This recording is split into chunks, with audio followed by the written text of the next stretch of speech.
1947க்கு முன்பு ஆங்கிலேயர்களுடைய சட்டம் தான் வந்து இங்க அமல்ல இருந்துச்சு. இந்தியா சுதந்திரம் பெறுவதற்கு முன்பு இங்க என்னென்ன சட்டங்கள் இருந்துச்சு அப்படின்னு பாத்தீங்கன்னா, ஒரு படையை கட்டமைப்பித்து அவர்களை எதிர்த்தாக்குதல் செய்து 175 ஆண்டுகள் வந்து நல்லா நினைவுல பாருங்க. 1947 டிசம்பர் 6 சட்டமேதை டாக்டர் அம்பேத்கர் அவர்கள்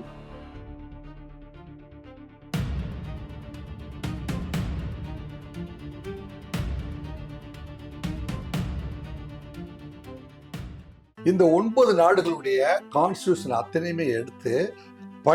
முழுமையா இரவும் பகலும் வந்து அயராது வந்து பாடுபட்டு படித்து பார்த்து, இது வந்து இதுக்கு முன்னாடி வந்து காலனி ஆதிக்கத்திலிருந்து விடுபட்ட நாடுகள் என்ன மாதிரியான கான்ஸ்டிடியூஷனை, சமத்துவத்தை எப்படி வந்து அவங்க நிறுவனாங்க, அதுல வந்து எந்தெந்த கருத்துக்கள்லாம் வந்து வெற்றி பெற்றுச்சு, எந்தெந்த கருத்துக்கள் எல்லாம் வந்து வெற்றி பெற முடியவில்லை அல்லது தோல்வியில் முடிந்தது அப்படிங்கிற அத்தனை வந்து சாராம்சங்களையும் வந்து ஒரு குழு வந்து அலசி ஆராய்ந்து பார்த்திருக்கிறது என்று சொன்னால் அது எப்பேற்பட்ட பணி. ஒரு 10 நாடுகளுடைய கான்ஸ்டிடியூஷன்ஸை வந்து எடுத்து காலனி ஆதிக்கத்தில் கடந்து வருகின்ற பொழுது அல்லது காலனி ஆதிக்கத்திலிருந்து விடுதலை பெற்ற பிறகு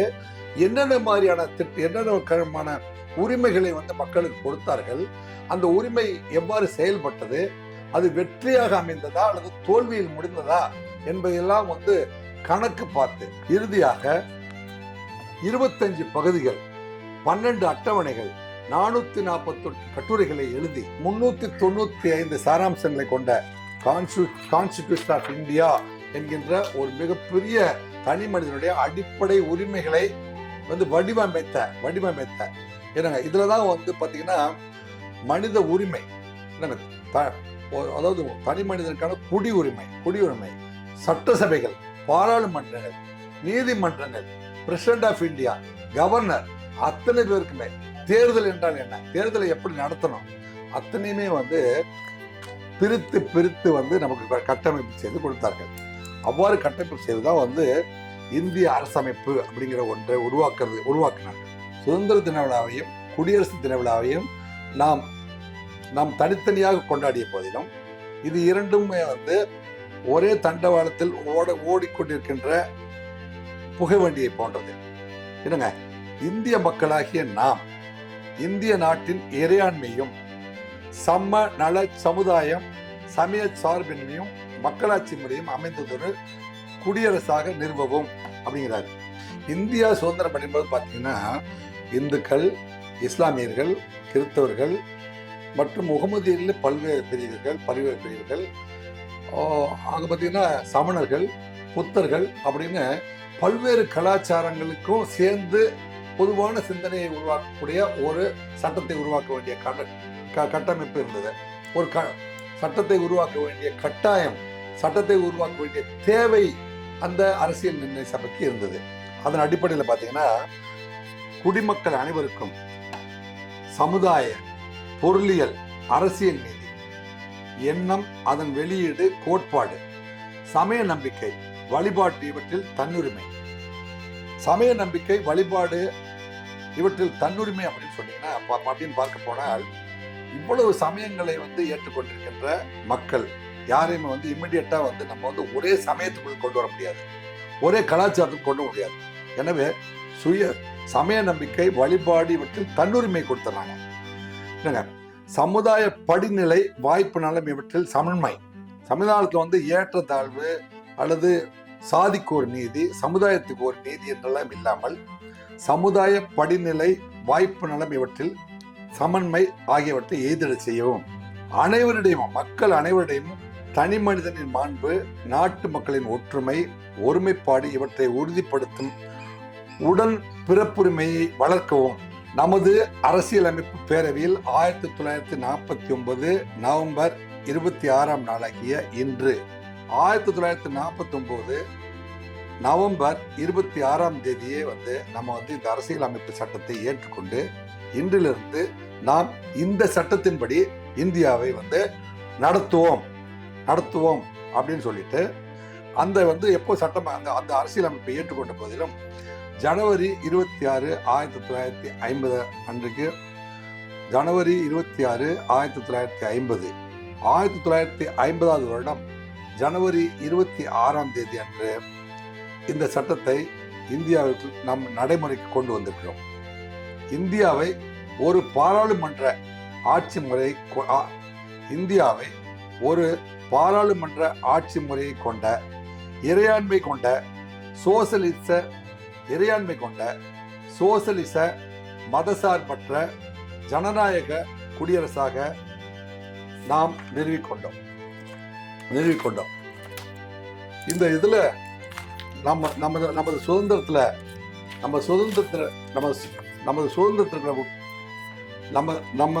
நமது சுதந்திரத்திற்கு பெருமைக்குரிய விஷயம் அப்படின்னு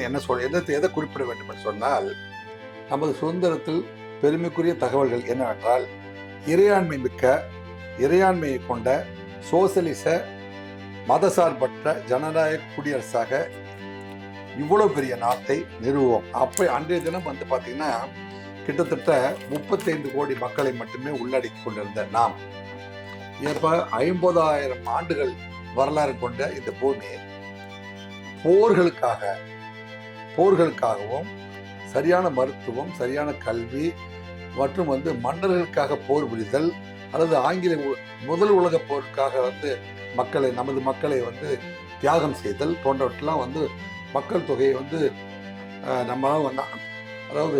முறையான மருத்துவம் வாழ்வியலுமே கடைபிடிக்க முடியாத ஒரு சூழ்நிலையில பேரு இழப்புகளை நம்ம சந்திச்சிருக்கோம்.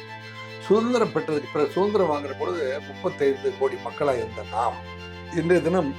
140 கோடி மக்கள் கொண்ட உலக ஜனநாயக நாடுகளிலே முதன்மையா இருக்கின்ற ஒரு ஜனநாயக நாடு என்கின்ற பெருமைக்குரிய பயணத்தை நாம் மேற்கொண்டிருக்கிறோம். இன்றைய தினம் உலகத்தில் வாழ்கின்ற அந்நியர்களுடைய மேலாண்மைக்கு உட்பட்டு வாழ்ந்து கொண்டிருக்கிற பொழுது அந்நிய சட்டங்களுக்கு அடங்கி ஒடுங்கி அதே கிராம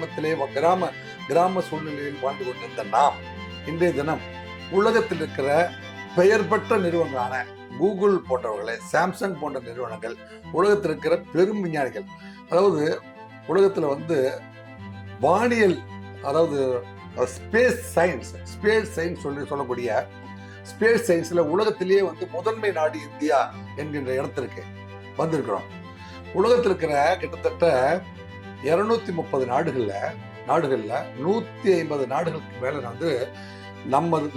நமது பொருளையும், நமது என்ஜினியர்களும், நமது டாக்டர்களும், நமது வழக்குரைஞர்களும் பல்வேறு முக்கிய பதவிகளை வகித்திருக்கிறார்கள் என்று சொன்னால் 79 ஆண்டுகள்ல, இந்த 79 ஆண்டுகள்ல ஆஸ்திரேலியாவில், அமெரிக்காவில், லண்டன்ல, கனடாவில் இருக்கிற அத்தனை என்ஜினியர்களுமே இந்தியாவை சேர்ந்தவர்கள் என்கின்ற பெருமையை அப்ப 79 ஆண்டுகள் ஏன் நம்ம நினைவு கூறணும் அப்படின்னா, சுதந்திரம் பெற்று 79 ஆண்டுகள்ல உலக நாடுகள் இத்தனைக்குமே நம்ம டாக்டர்களையும், என்ஜினியர்களையும், கல்வியாளர்களையும், ஆசிரியர்களையும் நம்மளால கொடுத்திருக்க முடியுது அப்படின்னா, இதே சுதந்திரம் ஒரு 250 ஆண்டுகளுக்கு முன்பு இருந்திருந்தால், அல்லது ஆரம்ப காலத்திலேயே ஒரு சுதந்திர இந்தியாவும் இருந்திருந்தால், ஆரம்ப காலத்திலே ஒரே சட்டத்திட்டத்தையும் சகோதரத்தோடும் இன்று இருக்கிற இந்த ஃப்ராட்டர்னிட்டி, இந்த செக்குலரிசம் என்கின்ற வார்த்தையோடு, இந்த கான்ஸ்டிடியூஷன் இருக்கிற பெருமையோடு நாம் ஒரு 100 ஆண்டுகளுக்கு முன்பே நம்ம தொடங்கி இருந்திருந்தால் இந்தியா இன்றைக்கு உலகத்தில் முதன்மை நாடாக இருந்திருக்குமா இருக்காதா என்று கணக்கு பார்க்க வேண்டிய ஒரு அற்புதமான நாளாகத்தான் இந்த நாள் அமைக்கு. இப்ப இன்றைய சுதந்திர தின விழாவை நாம் கொண்டாடுகிறோம். ஏனென்றால், ஆண்டான் அடிமை, மேலோன் கீழோன் என்பது மாறாதோ, அரசன் இல்லாமல் ஜனங்களே ஆடும் காலமும் மாறாதோ, படித்த மாந்தர் வாழும் நாட்டில் காண்பது யாவும் பொது உடைமை அப்படின்னு சொன்னாங்க. அப்படின்னு இதுதான் நம்முடைய கருத்து. ஒன்றியங்கள் ஜாதியே, ஒன்றியங்கள் நீதியே, உலக மக்கள் யாவரும் ஒருவர் பெற்ற மக்களே, யாரும் ஊரே யாவரும் கேளீர். இவ்வளவு பெரிய பண்பாடு பெற்ற சமூகம் வள்ளுவர் சொல்றாரு 2000 ஆண்டுகளுக்கு முன்னாடி, நல்லாண்மை என்பது ஒருவருக்கு தான் பிறந்த இல்லாண்மை ஆக்கிக்கொள்ள அப்படிங்கிறார். நல்ல ஒரு ஆண்மகன் வாழ்கின்ற அல்லது பெருமைக்குரிய மக்கள் வாழுகின்ற பூமி அல்லது கல்வியாளர்கள் வாழ்கின்ற பூமி என்றால் என்ன அர்த்தம் என்றால், தான் பிறந்த நாடு பார்த்தீங்களா, அந்த நாட்டை நம்மளே அட்மினிஸ்ட்ரேஷன் பண்ணணும், நம்மளே நிர்வாகம் பண்ற ஒரு சூழ்நிலை வரணும் அப்படிங்கிற மிகப்பெரிய சுதந்திர கருத்தியலை ஒரே வந்து 2 வரிக்குள்ள வந்து வள்ளுவர் வந்து நமக்கு வந்து அறிவுரையா சொல்லியிருக்காரு. அதை வந்து நம்ம வந்து வள்ளுவர் பிறந்து 2500 ஆண்டுகளுக்கு பிறகும் கூட நமக்கு வந்து அது ஒரு பெரிய உந்துதலாக இருந்து இன்னைக்கு வந்து நல்லாண்மை அப்படிங்கிறத வந்து நம்ம நிறுவியிருக்கிறோம் அப்படின்னு சொன்னா அது மிகையாகாது. எனவே சுதந்திரம் என்பது இவ்வாறு கொடுக்கப்பட்டால் பல்வேறு கலாச்சாரமும் பல்வேறு சமூக அமைப்பும் பல்வேறு மேலாதிக்கலும் மேல் சாதி கீழ் சாதி என்னங்க மேலாதிக்கம் கீழாதிக்கம் என்கின்ற சூழ்நிலையில எப்படி வந்து சமவாய்ப்பு உள்ள சமுதாயத்தை உருவாக்க முடியும் அப்படின்னு பாத்தீங்கன்னா கல்கத்தாவில் அன்னி பெசன்ட் அம்மையார் தலைமையில ஒரு மகாநாடு போட்டுருக்காங்க. சேலத்துல கோயம்புத்தூர்ல சிதம்பரம் பிள்ளை என்னங்க சேலத்துல வந்து வாவு சிதம்பரம் பிள்ளை அவர்களுடைய தலைமையில வந்து ஒரு மிகப்பெரிய மகாநாடை நடத்தி சமத்துவம் மிக்க சமுதாயத்துல சாதி மேல் சாதி கீழ் சாதி என்ற பல்வேறு அடுக்குகள் கீழே இருக்கிற ஒரு சமுதாயத்துல சமநிலை பொருளாதாரத்தை எப்படி உருவாக்கணும் அப்படிங்கிறதுக்கு சுதந்திரத்துக்கு முன்பே வந்து 1926 இருந்தே பல்வேறு கூட்டங்களை வந்து நடத்தப்பட்டிருக்கிறது. அந்த கூட்டங்கள்லாம் அப்படின்னு சொன்னாங்கன்னா ஒரு ஓட்டு ஒரு மனிதனுக்கு, அந்த ஒரு மனிதன் ஒரு ஓட்டு அதிகமாய் வாங்கிட்டாரு யாரோ அவரே வந்து ஆட்சி செய்ய உரிமை உள்ளவர்கள் என்று ஒரு ஜனநாயக கட்டமைப்பை ஏற்படுத்துவோம் என்றால் ஒவ்வொரு ஓட்டுமே வந்து இந்த நாட்டுடைய அரசியல் அல்லது ஆளுமையை நிர்ணயிக்க அல்லது உறுதிப்படுத்த என்னங்க அவருக்கு வந்து தகுதி வாய்ந்த ஒரு நபராக ஒரு தனி மனிதன் திகழ்கிறார். அப்படி இருக்கிற இந்த நாட்டினுடைய அரசமைப்பை உருவாக்குவதற்கு என்னுடைய ஒரு ஓட்டு தகுதியுள்ள ஓட்டு என்றால் இந்த நாட்டினுடைய இயற்கை வளங்கள் அல்லது வாய்ப்புகள் அத்தனையும் எனக்கும் சமமாக கொடுக்கப்பட வேண்டும் அப்படிங்கிறதுக்கு தாங்க வந்து இதுல வந்து பிற்படுத்தப்பட்ட மக்கள், மிகவும் பிற்படுத்தப்பட்ட மக்கள், எனக்கு ஒடுக்கப்பட்ட மக்கள் மற்றும் வந்து மலைவாழ் மக்கள் என்று பிரிவினை பிரித்து கிட்டத்தட்ட 69% இடஒதுக்கீடை கொடுத்து எந்தெந்த சமுதாயத்தை சேர்ந்தவர்கள் எத்தனை சதவீதம் வாழ்கிறார்களோ அத்தனை சதவீதத்தை வந்து மக்கள் தொகை கணக்கெடுப்பின் மூலமாக கணக்கெடுத்து அந்தந்த மக்களுக்கு சேர வேண்டிய வாய்ப்புகளையும் வளங்களையும் என்னங்க அரசியல் அதிகாரம், பொருளாதார சுதந்திரம், கல்வி சுதந்திரம் என்னங்க அமைச்சு பதவிகள், ஆட்சி பதவிகள் அத்தனையுமே வந்து மக்கள் தொகை அடிப்படையிலே வந்து நிர்ணயம் செய்யப்பட வேண்டும் என்பதை வந்து சுதந்திரத்துக்கு முன்பிருந்தே வந்து மிகப்பெரிய ஆலோசனைக்கு உட்படுத்தப்பட்டதன் காரணமாகத்தான் இந்த ரிசர்வேஷன் எல்லாம் உருவாக்கப்பட்டது. ஆனால் சுதந்திரத்துக்கு பிறகு இந்த சுதந்திரத்தை யாரெல்லாம் வந்து உள்வாங்கி கொண்டார்களோ முழுமையாக வந்து இந்த 175 ஆண்டுகள் சுதந்திர போராட்டத்துல வந்து இந்த நாட்டை எப்படி கட்டமைக்க வேண்டும் என்று சுதந்திர போராட்ட வீரர்கள் எல்லாம் வந்து விரும்பினார்களோ அதையெல்லாம் சற்றுமே உள்வாங்காத சிலர் எல்லாம் வந்து அமைச்சர்களாக வந்திருக்கார்கள். அவர்கள் தான் சார்ந்த சமூகத்தை மட்டும், தான் சார்ந்த சாதியை சேர்ந்தவர்கள், தான் சேர்ந்த மதத்தை சேர்ந்தவர்களை மட்டுமே வந்து மேன்மைப்படுத்த வேண்டும் என்கின்ற தவறான முன்னுதாரணங்களாக சில பேர் வந்து வாழ்ந்து கொண்டிருக்கிறார்கள். அதனால் தான் இன்றைய தினம் வரை சமத்துவ சமுதாயத்தை நம்மால் எட்டி பிடிக்க முடியவில்லை. பெண்கள் வந்து சம உரிமைக்கு வந்து சேர முடியவில்லை. பிற்படுத்தப்பட்ட மக்கள், ஒடுக்கப்பட்ட மக்கள், மிகப்படுத்தப்பட்ட மக்கள், மலைவாழ் மக்கள் இவர்கள் வந்து சமநிலை சமுதாயத்தில் வந்து சேர முடியாததற்கு இன்றைய நிலையில் இருக்கின்ற நல்ல சிந்தனையை உள்வாங்காத,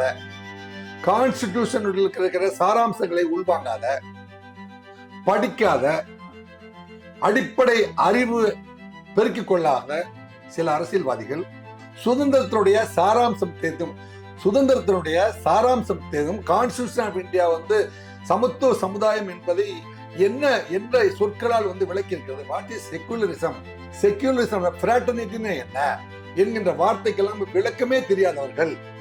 அல்லது விளக்கம் தெரிந்த போதிலும் சுயநலவாதிகளாய் வாழ்ந்து கொண்டிருக்கின்ற சில அரசியல்வாதிகளால் இந்த நாட்டினுடைய வளங்களையும் வாய்ப்புகளையும் வந்து அனைவருக்கும் பிரித்து கொடுக்காத காரணத்தினால் இந்த நாட்டில் இருக்கிற வேலை வாய்ப்புகள்ல வந்து அனைத்து மக்களுக்கும் சென்று அடைந்து விடக்கூடாது, நாம் மட்டுமே அரசியல் அதிகாரத்தில் இருக்க வேண்டும் என்கின்ற பேராசைக்காரர்களால் இந்த அரசியல் அதிகாரம் கிடைத்திருக்கிறது, அதை வைத்து நாம் பணக்காரர்களாகவும் வாய்ப்பு வளங்களை வந்து நாமே வைத்துக் கொண்டு வசதியானவர்களாக வாழ்ந்து விடலாம் என்கின்ற சில தவறான அரசியல்வாதிகளால் இந்த சமுதாயம் இன்று வரை மேடு பள்ளங்களாக இருந்து வருகிறது. சுதந்திரம் என்ன நோக்கத்திற்காக கேட்கப்பட்டதோ, சுதந்திரம் என்ன நோக்கத்திற்காக வாங்கப்பட்டதோ, கான்ஸ்டிடியூஷன் என்ன நோக்கத்துக்காக எழுதப்பட்டதோ, இந்த நோக்கங்களை எல்லாம் வந்து கடைப்பிடிக்காத அரசியல்வாதிகள், இந்த நோக்கங்களை எல்லாம் புரிந்து கொள்ளாத அரசியல்வாதிகள், இந்த நோக்கங்கள் எல்லாம் எப்படியாவது வந்து கடைபிடிக்காமல் இருந்து விட வேண்டும், அனைத்து மக்களும் அதிகாரத்துக்கு வந்துவிடக்கூடாது என்று கண்டனம் கட்டி கொண்டிருக்கிற அரசியல்வாதிகள் அத்தனை பேருமே வந்து நல்லா ட்ரெஸ் போட்டுட்டு இந்த மேடைக்கு வாங்கையா, இதுதான் சுதந்திரம், இதுதான் கான்ஸ்டிடியூஷன்ல கொடுத்திருக்கிற எழுத்து, இதுதான் வந்து இந்த நாட்டுல வந்து 25 பகுதிகள், 12 அட்டவணைகள், 448 கட்டுரைகளை எழுதியிருக்காங்க. இந்த நாட்டுல வந்து கான்ஸ்டிடியூஷன் ஆஃப் இந்தியாவில் 395 அதிகாரங்கள் வந்து தனி மனிதனுக்கு கொடுக்கப்பட்டிருக்குது. தனி மனிதனுக்கு அடிப்படை உரிமைகள் கொடுக்கப்பட்டிருக்குது. அது எந்த காலத்தில், அது எக்காரணத்தை கொண்டு மறுக்க கூடாது. அவைகள் வந்து பிரகடனப்படுத்த வேண்டும், அவைகள் சட்டமாக்கப்பட வேண்டும், அவைகள் வந்து அமல்படுத்த வேண்டும் என்பதை வந்து எல்லோருக்குமே வந்து அறிவுறுத்த வேண்டும், நினைவு கூற வேண்டும், அதை கடைபிடிக்க வேண்டும் என்பதற்காகத்தான் தம்பி இந்த சுதந்திர தின விழாவும் குடியரசு தின விழாவும் வருடம் வந்து இவ்வளவு விமர்சையாக கொண்டாடப்படுகிறது. அன்றைய தேதியிலே வந்து கான்ஸ்டிடியூஷன் ஆஃப் இந்தியா என்கின்ற இந்த புத்தகத்தினுடைய வடிவமைப்பு அனைவருக்கும் வந்து நகல்களாக கொடுக்கப்படுகிறது. இந்த இந்தியாவில் பாத்தீங்கன்னா வெளிநாடுகள்ல இருந்து இந்த இந்திய சுதந்திரத்தை வந்து புரிந்து கொள்ளாதவர்கள், இந்த சமநிலை, இந்த கருத்துக்களை புரிந்து கொள்ளாதவர்கள் பலர் அரசியல் இருக்கிற காரணத்தினாலே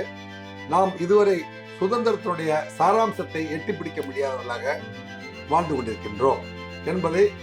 தற்போது நடந்து கொண்டிருக்கின்ற அரசியல் மோசடிகளும் ஆணவ கொலைகளும் நமக்கு உணர்த்துகிறது. எனவே வெளிநாடுகளில் பார்த்தீங்கன்னா, ஒவ்வொரு வீட்டிலையுமே வந்து அந்த நாட்டுடைய அரசியல் அமைப்பு சட்டமும் அவர் வந்து வாழ்வியலுக்காக எடுத்துக்கிட்டு அவர் மதம் சம்பந்தமான ஒரு பைபிளோ அல்லது வந்து ஒரு பைபிளோ அல்லது ஒரு குர்ஆனோ அல்லது ஒரு சீக்கிய மதம் சார்ந்த புத்தகமோ அல்லது அவர் வந்து எந்த மதத்தை வாழ்வியலாக எடுத்துக்கொள்கிறாரோ அந்த புத்தகம் ஒன்றையும், அந்த நாட்டு குடிமக்கள் வந்து எந்த சட்டத்தின்படி வழி நடத்துறாரோ அதற்கான புத்தகம், இந்த 2 புத்தகமே வந்து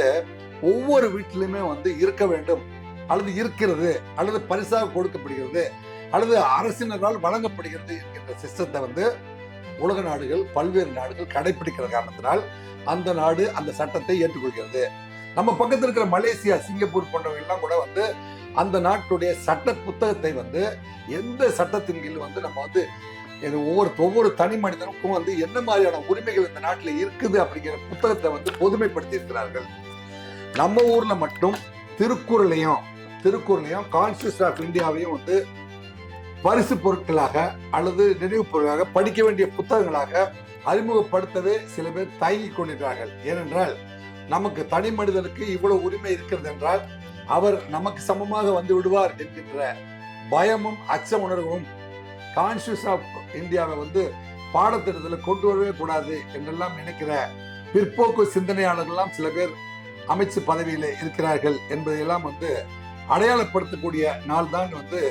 இந்திய சுதந்திர திருநாள். எனவே இந்த நாட்டில் பிறந்த ஒவ்வொரு தனி மனிதனும் ஆடுவோமே பள்ளு பாடுவோமே ஆனந்த சுதந்திரம் அடைந்து விட்டோம் என்று இந்த இந்திய திருநாட்டில் பிறந்த ஒரே காரணத்தினால, எனக்கு குடியுரிமை கொடுக்கப்பட்டிருக்கிற